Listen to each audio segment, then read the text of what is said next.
All right, ladies and gentlemen, I think it is time to start on this almost stormy day. I thought I could come on stage here while there's thunder in the background. I always dreamt of that, but that just didn't work out as usual. My name is Christian Emden. I'm the chair of the Department of Modern and Classical Literatures and Cultures.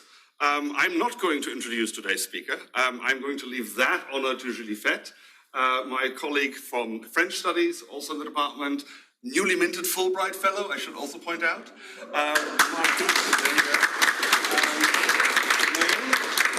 My own task is merely to thank the institutions, but also the people in the background who have made this talk possible. First of all, the Humanities Research Center for their wonderful financial contributions, of course, the School of Humanities, my own department, and last but not least, the program in Politics, Law, and Social Thought, which is directed by Peter Caldwell over there. And this is also part of an ongoing collaboration, of course, between the humanities and also the School of Social Sciences. We should not forget, however, that there are lots of people in the background that are almost invisible, that bring us into this room and that make online live streaming possible, including, of course, John Waterhouse and Eric Granquist, but also the staff in my own department, Leticia Gonzalez over there, and Amber Murphy, who couldn't join us today. So thank you again, everyone, for making this possible. And so without much further ado, Julie, I'm going to hand over to you. Take it away. So hello, everyone, and welcome to Rice University. I'm pleased to welcome to campus Éric Fassin, a French scholar who specializes in race and gender, intersectionality, minorities, immigration, sexual politics, populism, and on the nature of democracy more broadly. He is the author or editor of dozens of books and hundreds of essays on contemporary political debates pertaining to his research, such as same-sex marriage, the gender parity law in political elections, discriminations against Roma, or the uses of the word race in different political contexts. Fassin is originally or also a specialist of the United States, which is why his focus is often comparative and trained on transatlantic influences and relations. If you want to know about the ways French society is dealing with its own debates over racial profiling and police violence, or over the Me Too movement or the so-called cancel culture, for example, and the ways that these debates in France mirror or reject American discourses, he's your man. A sociologist at the University of Paris 8, he holds a joint position in the Department of Political Science and in the Department of Gender Studies. There he is the founding member of and co-director of the only formal Department of Gender Studies in France, offering 2 masters and a doctorate. Éric Fassin is a favorite professor and supportive mentor of his students. I've had the fortune to have been one in the 1990s when he taught at the Institute of French Studies at New York University, and I followed him to the École Normale Supérieure, where he directed a graduate program in social sciences. Fassin also taught a few years at Brandeis University, and the joke among all the American students was that he spoke better English than all of us. Among his publications, I'll cite a few, Populism, Left and Right, another book on left, gauche, on the political sex, or the inversion of the homosexual question. Éric is a highly collaborative academic. Many of his books are co-authored or co-edited with multiple scholars across disciplines, and I'll just cite 2. One is a generative collective work of scholarship that is still highly discussed today, From the Social Question to the Racial Question is the title of that book. And he's published recently a free ebook that is downloadable. Perhaps we can put the link in the chat. It's called The Defense and Illustration of Academic Freedoms. And in addition to his scholarly work, Éric has been long engaged in struggles that concern the university, from his defense of foreign students to his efforts towards institutional recognition of gender studies and racial studies as fields, to his active guardianship against infringement on academic freedom. And today, academic freedom and its relationship to authoritarian liberalism, not only in France, but across the globe, will be the topic of Éric Fassin's lecture. Éric, thank you for joining us at Rice University.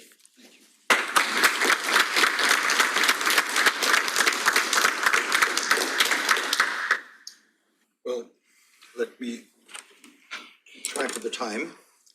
Thank you very much for this introduction, and thank you, Rice University, the different departments that have been mentioned, the institutions that have made this possible, but in particular, in addition to the colleagues and students I have met and will meet tomorrow, let me thank Julie. And I tend to imagine that, of course, I came here to congratulate her on her Fulbright, even though it was not part of the plan originally, but hey. I would like to start by saying that whereas I will be speaking from France, I will not be speaking only about France.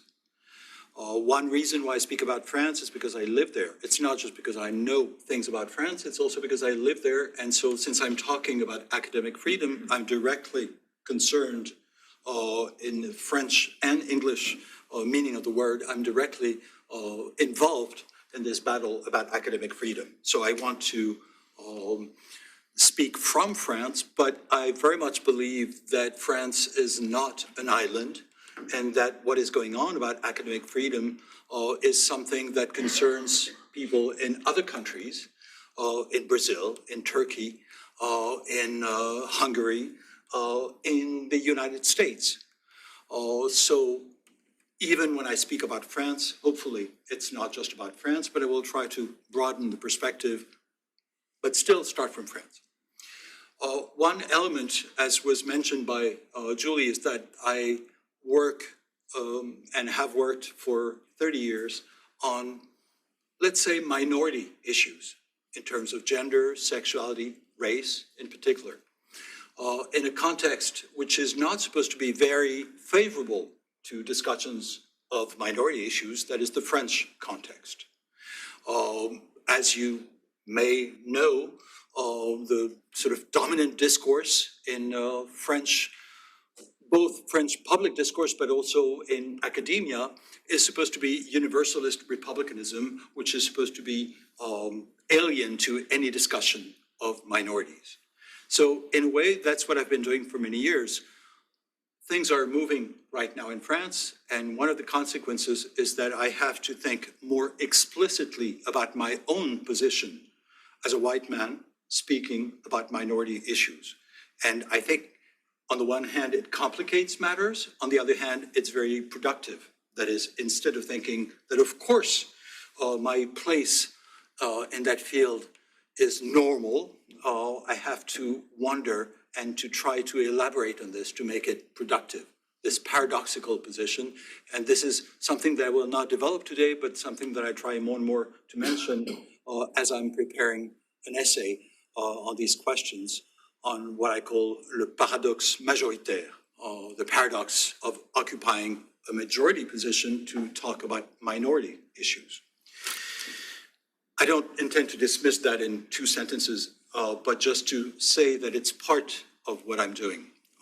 And it's something that, of course, I cannot be blind to. But let me start with quotes from a head of state. And I think it can be interesting because, in fact, I suspect that what I'm going to read could come from a variety of heads of state. So, and I will name the leader just afterwards. Someone who says that gender studies are a crime against humanity. And who says as well that the fight for equality and against discrimination has turned into aggressive dogmatism bordering on absurdity. And that president complains that the works of great authors of the past, such as Shakespeare, are no longer taught at schools or universities because their ideas are believed to be backward. Because they're The classics are declared backward and ignorant of the importance of gender and race.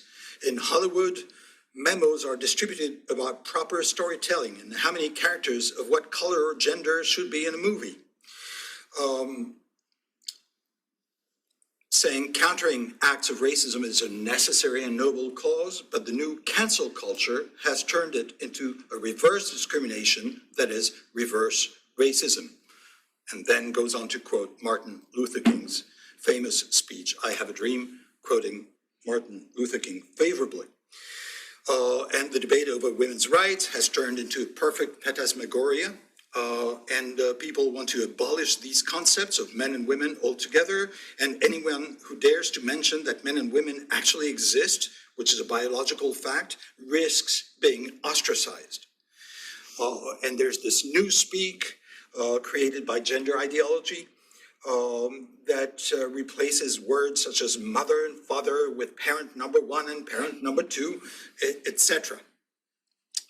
And so you cannot talk about human milk, etc. So you probably have heard this before. I imagine many of you have. Now, what is interesting is that this comes from Vladimir Putin in October. And I wanted to start from there because, in fact, we're not talking about something that is completely separate from the political news that we read about daily. What I will be talking about is very much enmeshed in this story that is unfolding over there in Ukraine and in Russia, but also it's part of the stories that are unfolding throughout the world. So even, again, when I'm talking about France, I'm not just talking about France. This could have been Trump. This could have been Bolsonaro in Brazil. This could have been many people in France. Starting with Éric Zemmour, one of the leading candidates in the upcoming presidential election.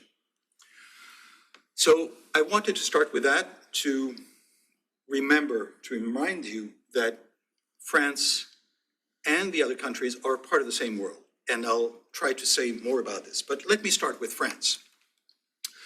In June 2020, the president, Emmanuel Macron, in Le Monde, confessed that really academics are breaking the Republic into pieces because these academics, they're talking about race, they're talking about intersectionality and about the racialization of social issues, etc.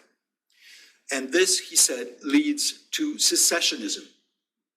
And this was 3 months before a discussion started in Parliament about a new law against separatism. That was a starting point, which was interesting as a paradoxical recognition of the importance of academic work. Paradoxical, of course, because this was not meant in a good way. This was a hostile comment, but it was still a recognition because, in fact, these sentences quoted in Le Monde came a few days after the first demonstration organized in Paris after the first lockdown by the Comité Adama Traoré on race, on racial issues, and in particular on racial discrimination in France, and a few days before their second major demonstration, which was to take place Place de la République. Symbolically, of course, that is not outside of the Republic, in the center of the Republic, symbolically. So the president, in many ways, was saying what is going on in society has consequences. What is going on in academia has consequences in society. That is an unexpected recognition. Usually, we expect to be told that we're irrelevant, that what we do doesn't matter. The president is saying that basically academics are perverting youths, which I personally took as a compliment. And so I'm considering having a t-shirt saying that. Now, this, I think, is why we have to take seriously attacks against academic freedom. In a way, we may be tempted to think, well, it doesn't matter. We are reminded, yes, it does matter. And I will try to explain why in more detail. Now, what the president was doing was followed by many attacks. In particular, the Minister of Education, Jean-Michel Blanquer, in October talked about intellectual complicity with terrorism. And that was a few days after a French teacher was decapitated in a terrorist attack. And so, in many ways, he was saying that critical thought in academia is partly responsible for such an attack. Later, on February 14, 2021, we had the Minister of Higher Education, Frédéric Vidal, who said publicly on television that there's this gangrene in society, which is also a gangrene in the university, which is Islamo-leftism. You may or may not be familiar with this term that has emerged on the far right in the last few years and then has been picked up by government figures. It's basically the idea that if you talk about Islamophobia, you're siding with Islamic terrorists. And so, in fact, it's a general denunciation, not just of things having to do with Islam, because it's also about race, it's also about gender, etc., intersectionality, etc. So we've had government officials. One last example, there was a conference organized in the Sorbonne in January that attracted a lot of attention, whereas I must say the conference that we organized in June attracted a great deal of people, but not a great deal of attention in the media, sadly enough. But this conference attracted a lot of attention because it attacked Islamo-leftists. It attacked deconstruction, which somehow got involved in that story unexpectedly. I mean, Derrida had not seen it coming. And so it was a conflation of attacks on gender, race, intersectionality, deconstruction, et cetera, by people, some of whom were academics and many of whom were not.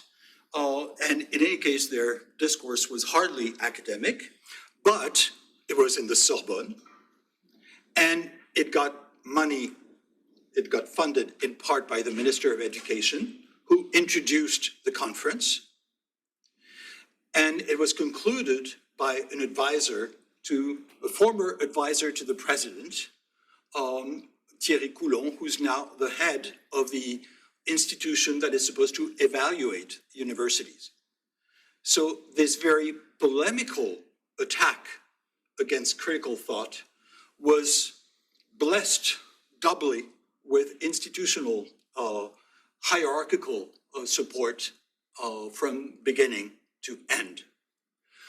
So politics is very much part of the story, governmental politics. And this is part of the preparation for the presidential election that's going to take place in a few weeks. Now, there's a history, or rather, there are several histories behind these recent events that I want to recount briefly. One is recurring attacks by major political figures against the social sciences in France. We've had, for example, in the years 2000, later to become President Nicolas Sarkozy, who started explaining that to explain is to justify, which means if you're talking about crime, or if you're talking about terrorism, and if you start saying, as a sociologist, well, this is why it's happening, then you're complicit, because you've started justifying. This argument was then picked up with the very same words by later to become Prime Minister Manuel Valls. So on the two sides, right and left, you had the same argument. The social sciences are part of the problem. When they analyze problems, they justify them and therefore make them worse. That's one history that has to be borne in mind. That is basically today, it's still what we hear about. Second history is that of the mobilizations against gay marriage, le mariage pour tous, in 2012, 13, 14, not just gay marriage. What was interesting, well, many things were interesting about this, but one element that was particularly interesting for tonight's presentation is that the attacks were not just against a reform. They were not just against gays and lesbians. There were that too, of course. But they were also against academic work. And that's when attacks against the so-called, that's the French version, theory of gender. In other countries, people talk about ideology of gender, but there's a French specificity, which I find interesting, because of course it emphasizes what I will develop later, the anti-intellectual logic of these attacks. Theory of gender is a way of saying reality is something. We know there are men and women. Even Vladimir Putin knows it. Therefore, people who say it's more complicated than that, they're not in reality, they're in theories. So they're intellectuals. And intellectuals have nothing to do with real people. As we know, academics are not real people. That's the argument, and I think it's a very powerful one politically, and I will return to that. So the attacks were not just on gay marriage, they were also on the theory of gender, with people demonstrating with signs saying, don't you dare touch our gender stereotypes, for example, or there are no eggs in testicles, or other interesting slogans, which meant you cannot confuse biology and sociology. And biology comes first. Men, women. Remember Putin. So what is interesting is that in some ways, this also prepared what is happening now in France. There's a third element, which is that these attacks, with the same terms, Islamo-leftism, intersectionality, post-colonial, whatever, decolonial, whatever, all this. And when I say whatever, I mean that, for example, people who talk about decoloniality, they don't say decoloniality, they say décolonialisme, or post-colonialisme, as if they were talking about Marxism, which of course is the explicit reference in many of these attacks. So knowing about these issues is not a precondition for talking about them. On the contrary, in fact, ignorance, you can see in the vocabulary, even when the minister or the president attack, they don't know how to use the words that they're attacking. For example, the president talked about les discours racisés, which means nothing in French. That's one example, but you also have all these people who complain about the fact that we're talking about systematic racism. Whereas it's not systematic, it's systemic, which makes a difference. It's not all the time, all over the place, but it's structural. So these slight slips of language reveal that ignorance is a necessary condition for having these discussions about academic life. Because if you start knowing what it means, then it's more complicated. And the idea is not to make it complicated, but just to say these people are complicated. So this third dimension is that the attacks with all this vocabulary were on social media and in various magazines, magazines like Marianne, Le Point, Causeur, Valeurs Actuelles, magazines that in some cases are explicitly on the far right, in other cases claim not to be on the far right. What this means is that in many ways the president and his ministers have picked up elements of discourse that they found in magazines. So that's why they don't need to know the books or the people or whatever. You just browse through a few magazines. You have covers. For example, I've had my pictures in some of them, and I've been in lists, etc., or on social networks, etc. And so basically that's how it works. which again means that it's not about the reality of intellectual work. On the contrary, it's about the media image, social media and media. Now, this is the background. What I want to do now is to try and understand better what has been going on with that. And I want to emphasize the importance of the debate, the recently imported debate about cancel culture. Interestingly, when there was a letter published in Harper's Magazine by a series of writers and intellectuals in the US, the next day it was published in France in Le Monde. Now, the paradox of this is that, as you may know, in France, people always complain about the fact that we're importing all these things from the US. And when I say all these things, that means gender, that means race, that means intersectionality, post-colonial studies, decolonial studies, even though it may not come from the US at all. But again, facts are irrelevant. So usually what you hear is we don't want to Americanize French public discourse. So let's not import concepts from the US. But let's import a polemic from the US right away. And then you have some people justifying this by saying, of course, that's not the case in France today, but it could be the case tomorrow. So let's not import the concepts, but let's import the polemic against the concepts and the fields of study.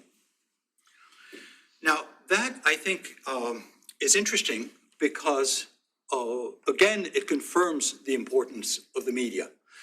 But also it shows that the media attacks, which then spread more generally in public discussions, these media attacks are in the name of freedom. That is basically the accusation against critical thought. The accusation is not that it's in favor of equality, but that it's threatening liberty. So apparently, minorities are censoring everyone. Now, you may have good reason to believe that minorities do not control the world, because otherwise they wouldn't be called minorities.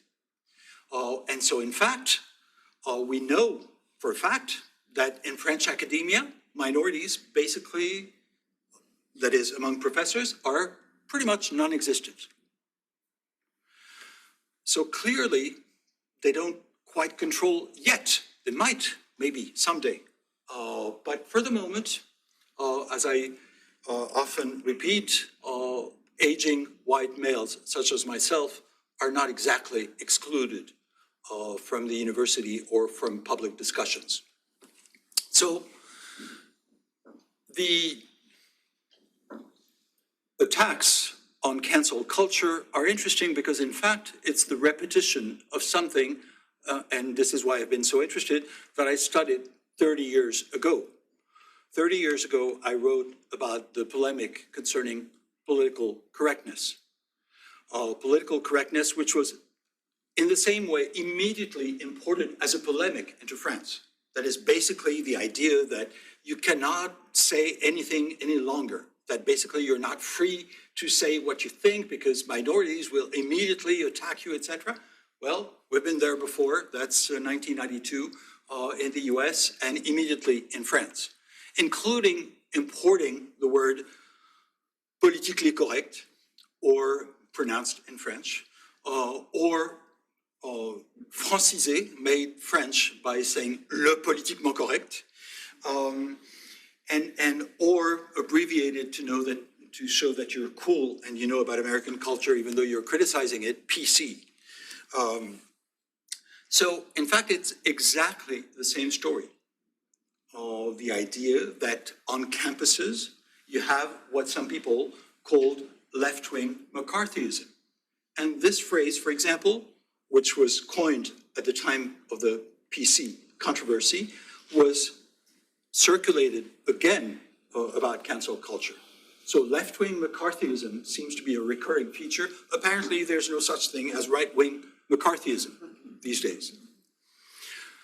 Now, of course, if minorities don't hold all the powers, at least in France, that means that you can also see censorship, and you're more likely to see censorship on the part of right-wing institutions, but that's never called cancel culture.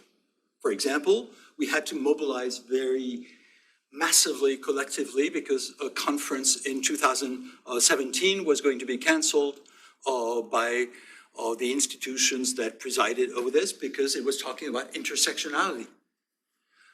And so we had to reach the minister, the then Minister of Education, the Socialist Minister, Najat Vallaud-Belkacem, etc., in order to have this conference take place, even though it was supported by 9 different research centers. That's one example, but there are many, and of course this goes on today as well. It's not always censorship, it can be just pressures, but the only pressures that you will hear about are the pressures that are supposed to come from minorities. For example, you have philosopher Sylvia Nagasinski, who was going to give a talk at Bordeaux University, and there was a poster by by a couple of associations on campus who said that it was a scandal because he's homophobic and transphobic, and so they canceled. And so it's supposed to be the fault of this tiny group of people. That is the university. Basically, when you have a poster saying we don't want her to come, that's enough to cancel everything. Of course, that's not exactly how it happened, as you can imagine, and I will not go into detail, but these are recurring stories. You may have heard, for those of you who follow news in France, what is supposed to have happened in Grenoble, at the Institut d'études politiques in Grenoble, with 2 teachers who were accused of being Islamophobic, and so they're supposed to be under police protection, etc. But of course, I mean, the only reason why people know that they've been accused of being Islamophobic is because they spread the news by giving the information and the pictures and everything to right-wing media who disseminated this, and immediately you had a huge mobilization. Whereas when the director of the research center was harassed online with death threats, anti-Semitic attacks, and sexist, and etc., that you haven't heard about because the media don't talk about it. So I'm giving all these examples to give you a feel of the atmosphere. And I think the media play an important role in this, and this is something that I want to explain a bit more now. It's not that the media are systematically right-wing. Quite a few of them are, and they tend to dictate the terms today. We've had, for example, the development of CNews, which is a sort of French Fox News. So we have elements that are not unknown to you here. But I want to be a bit more specific, and I will take a personal example. I've started using more and more first-person examples because, in a way, that's what I know best.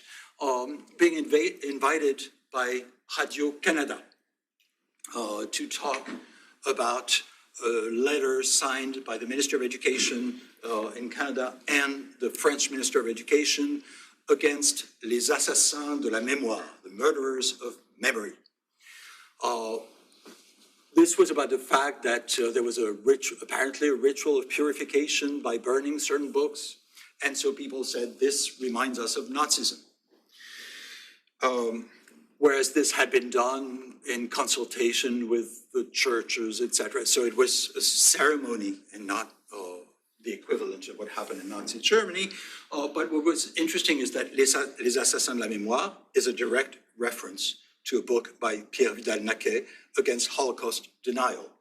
So the accusation is that basically people who are now denouncing, for example, the extermination of native populations, they are equivalent to Nazis, which is an unlikely comparison, because basically the Nazis haven't been exterminated, as far as I know.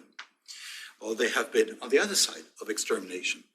So it is interesting, this reversal of rhetoric, and that is an important element in everything that has happened in the last few years. That was the case about gender. That is the inversion of the gender rhetoric. But it's also something that you find today on race. That is something that you find all over the place. The far right today in France claims to embody resistance in reference to the history of World War II against Islamo-leftist collaborators who side with Nazi occupiers, that is Muslims, etc. So the rhetoric is systematically upside down. And this is something that we saw as well in the attacks against gender studies, etc. So I think the rhetoric of inversion is very important. But there's more to this that I want to emphasize now. I think one reason why the battle is so fierce is because it's not just a battle about academia. It's a battle about intellectual life, about critical thought, about people thinking for themselves. Because critical thought, which hopefully is what universities are about, is not spending your time criticizing this or that, but providing tools so that people can think for themselves, not be told what to think. That is, not take for granted things that are given in the public sphere. So instead of assuming that what we hear is the truth, questioning things. So the battle is about the truth. And this is where the Radio Canada example, I think, is interesting. I was invited to participate in this discussion, and I accepted. They said, and we want you to have a debate with this man who in France has started writing against race and all that, and who's compared me to Hitler. And I thought, I'd rather not. I have no particular interest in having a discussion with someone who thinks that what I say about race is comparable to what Hitler said or did. Basically, I don't agree. And I don't see a point in having a conversation like that. But in fact, they said, oh yes, of course, and so we're going to change that. And so at the last minute when the show started, they sent me a text message saying, oh, by the way, you're not invited any longer.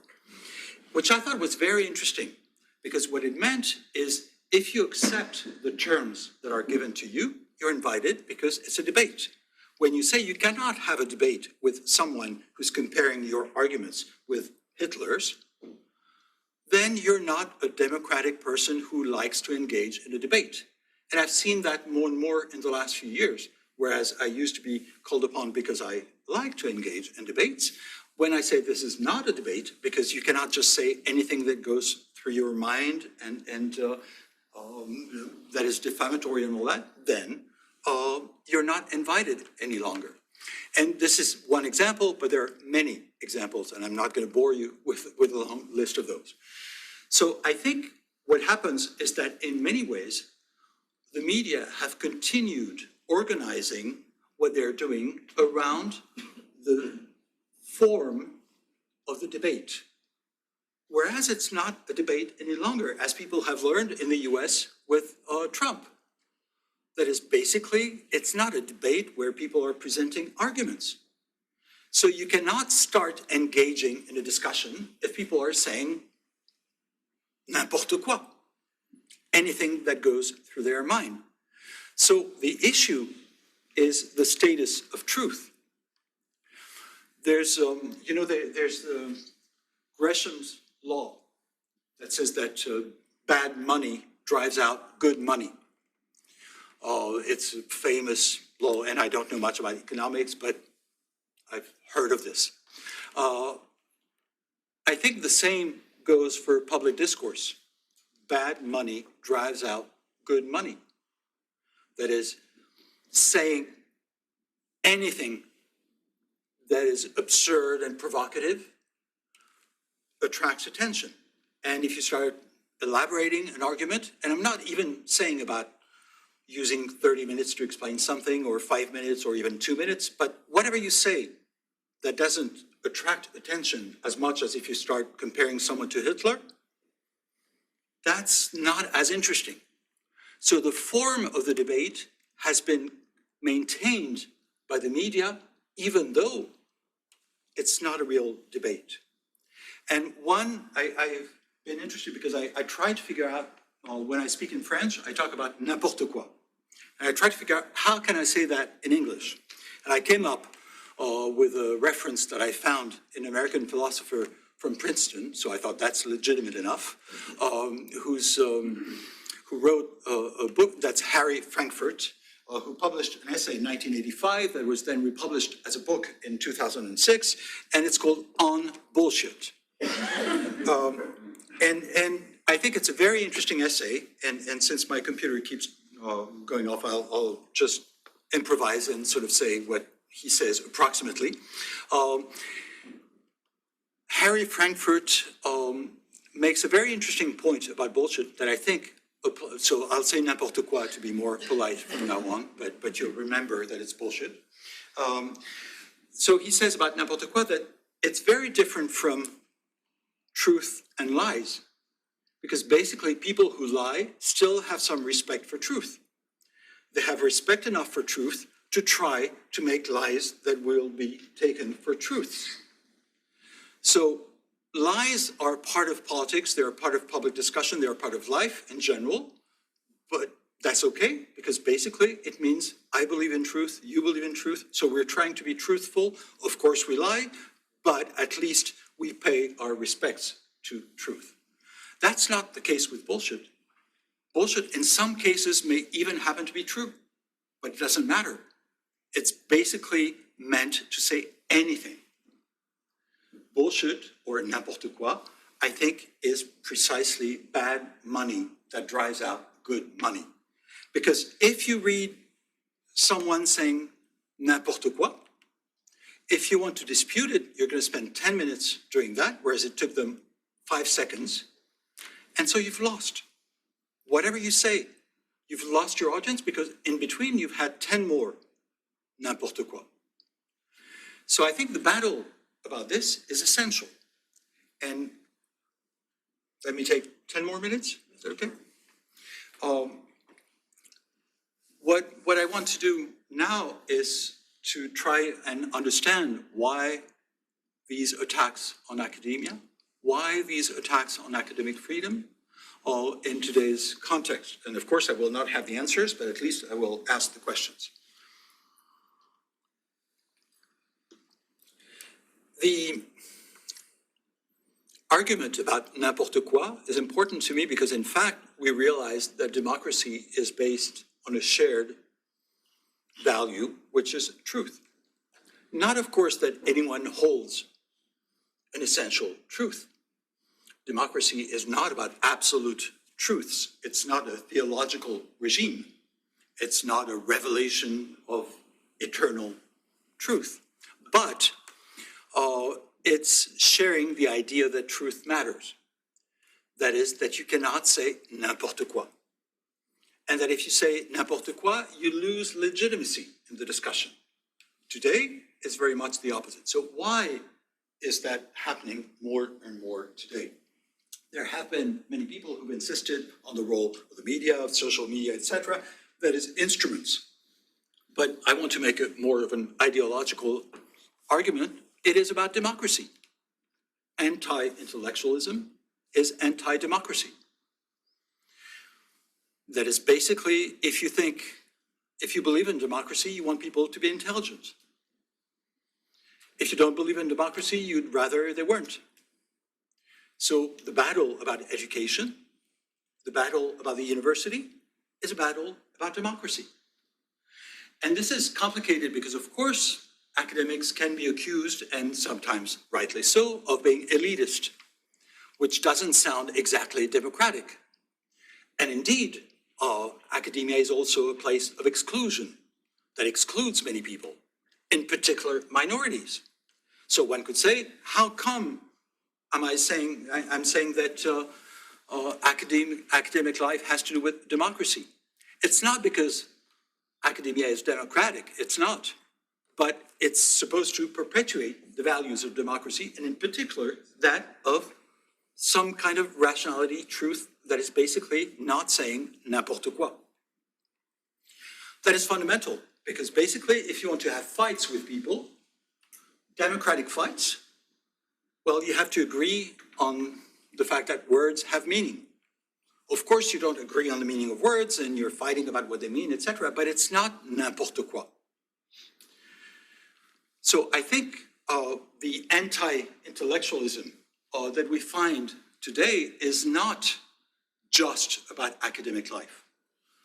As I said before, the French president, when does he attack academics? When he thinks they might influence or have some link with social movements. It's not intellectual work in itself, isolated, but it's the possibility that people in society are using tools, weapons from what is being discussed in academia.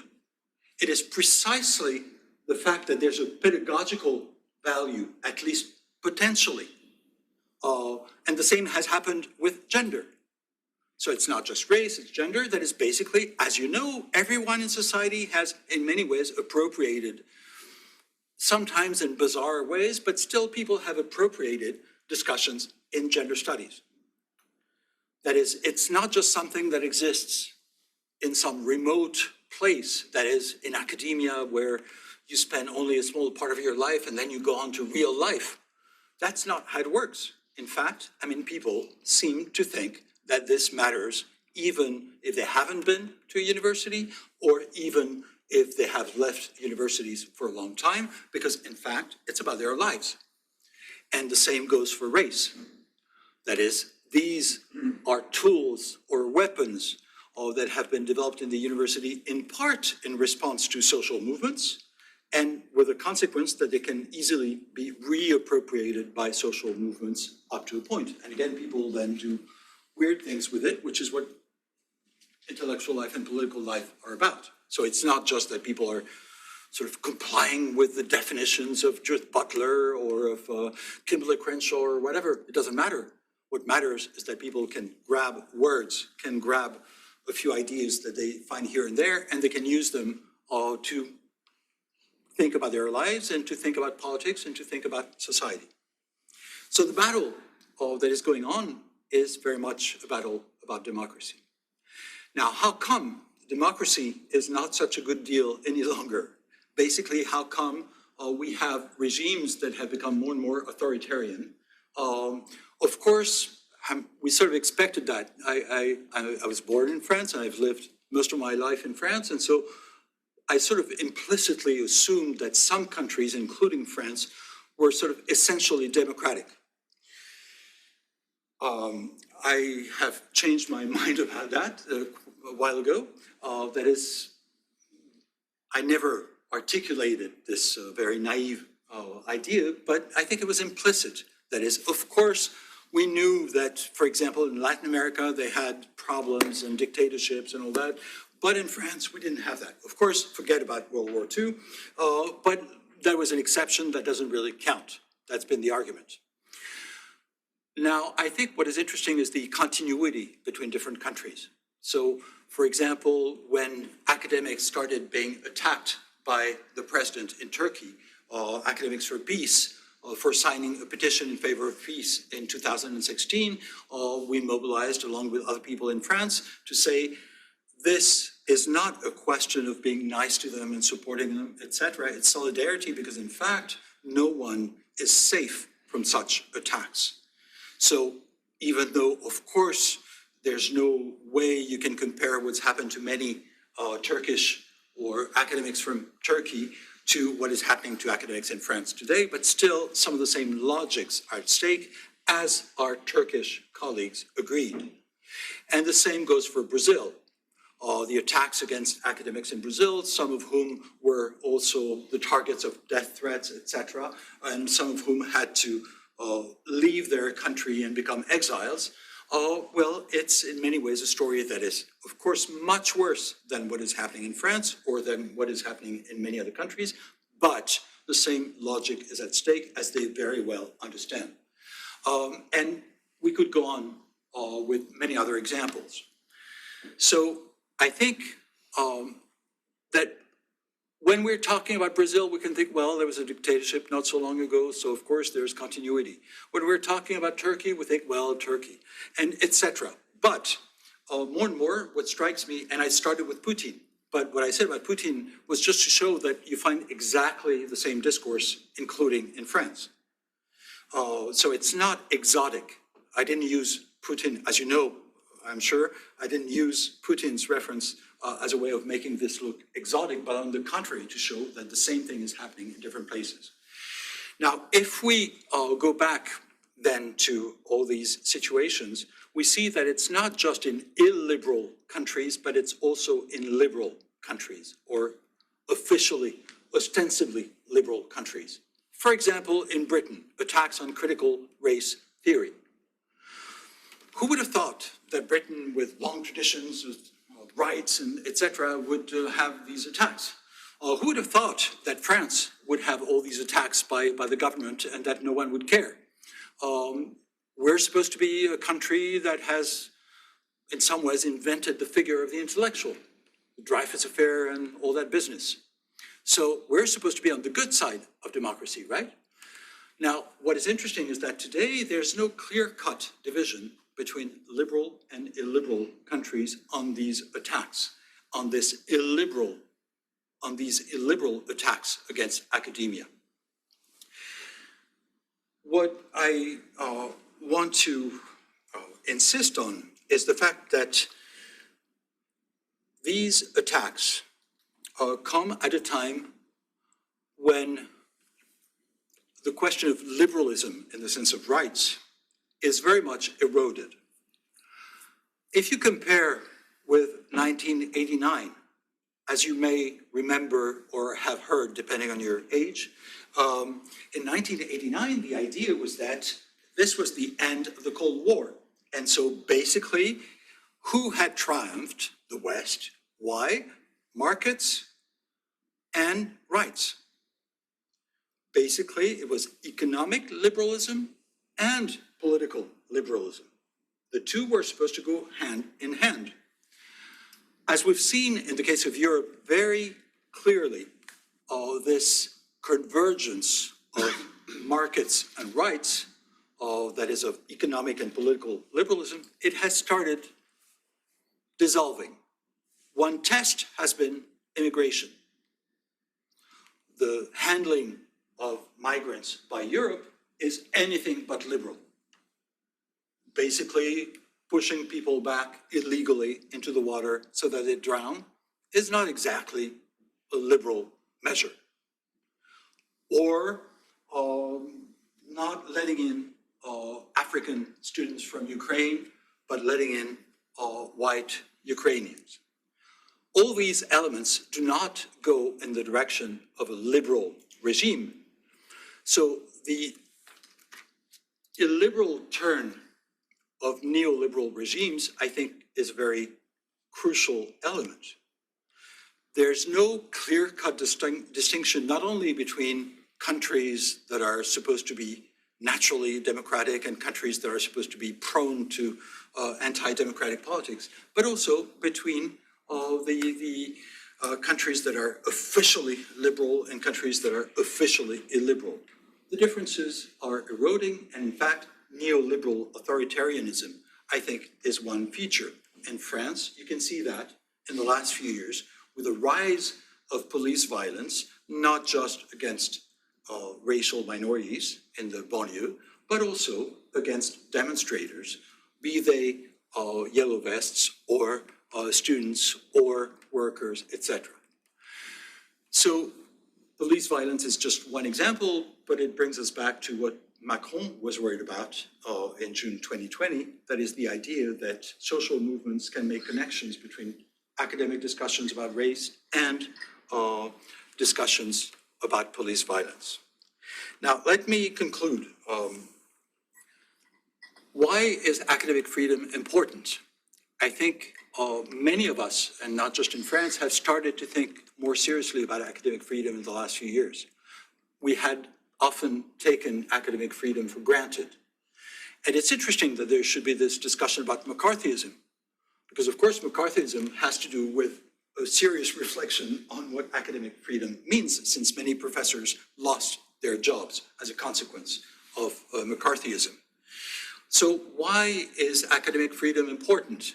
One argument that I have tried to make in France, and not just in France, because in fact these issues means that there are discussions going on in many countries. I will be talking about these issues with European representatives of European universities in Hungary next month, etc. So what is going on with all this? It's the fact that academic freedom, we know now, is not a national issue. It's an international issue.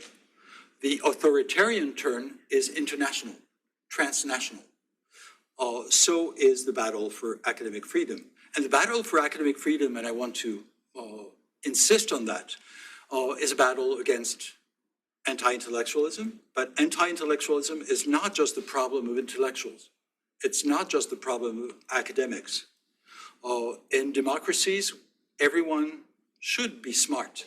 Everyone should be intelligent. Everyone should be equipped with tools to think about what's happening, to try to make sense. It's complicated. It's complicated for academics as well, of course. But some of us are paid to do that work. And I think that is what is at stake. Again, it's not just an elitist defense or a corporatist defense of my profession, but it's a defense of democracy. And this I say here in an academic setting, but I also say it in non-academic settings. For example, I will say that on April 4th, in a public event organized called Liberté, Égalité, Antiracisme, a public meeting that starts from the fact that in the current presidential campaign that will end on April 10th, there's a lot of discussion of racism, but no discussion of anti-racism, except to say that anti-racism is a new form of racism. So that's in the context of these inversions, in this context of n'importe quoi or bullshit, that I think fighting for the idea that words matter, that bad money shouldn't drive out good money, that is bad thinking shouldn't drive out good thinking, that is people trying to think and not just to use slogans. That's why I think this battle is not just about academia. Anti-intellectualism is everyone's problem in democracies. Thank you.